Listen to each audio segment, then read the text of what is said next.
शेतात आहे आणि शेतातले साप तर खरं तर आम्ही पकडत नाही, पण हे कामगार काम करता आलेत आणि तिथं साप आलाय. कोण बघितला साप? कसं दिसलं ते? अचानक होत असं बघा. गवत भरालेत आणि वळीच्या तळाशी आम्ही सारखं म्हणतो की वळीच्या तळाला भरपूर प्रमाणात उंदीर असतात आणि त्यांना खाण्यासाठी साप येतात आणि जास्तीत जास्त करून नागच असतात. तुम्ही बघू शकता.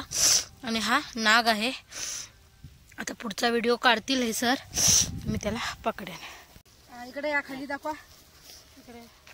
तर इथं तुम्ही बघू शकता, या जवळ या. काय प्रॉब्लेम तुम्ही बघू शकता. इथे साप आहे, तो आत सरकाला आहे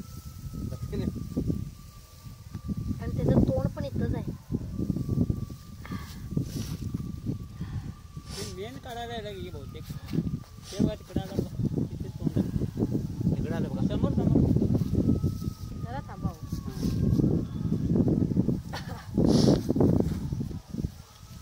बेटा लवकर. मोठे साप वळीच्या तळाला असतात आणि जास्ती करून नागच सापडतात. किती मोठा नाग आहे तुम्ही बघू शकता.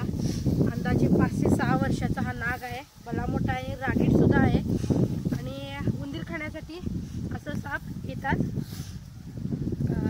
तर त्यामुळे शेतकऱ्यांना थोडासा धोका असू शकतो, पण इतके साप आहेत आपल्या आजूबाजूला तरी काही केले नाही. लक्षात घ्या, ते काय आपल्याला चावायचं म्हणून येत नाहीत, फक्त त्याच्या भक्ष्याच्या पोटी ते येतात. अंदाजे 6 वर्षाचा हा नाग आहे म्हटलं मी. भला मोठा आहे. ग्रामीण भाषेत याला पांढरा नाग सुद्धा म्हणतात, कारण हा थोडासा पांढरट कलरमध्ये तुम्हाला दिसून येईल, त्यामुळे त्याला पांढरा नाग सुद्धा म्हटलं जात आहे. तर बघू शकता तुम्ही किती ॲग्रेसिव्ह आहे, कसं चावायला यायला.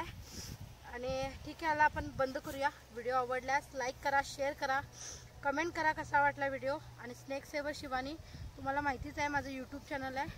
तुम्ही जर सबस्क्राईब केला नसेल तर प्लीज सबस्क्राईब करा. धन्यवाद. पिशवीत घालून घे त्यासाठी जरा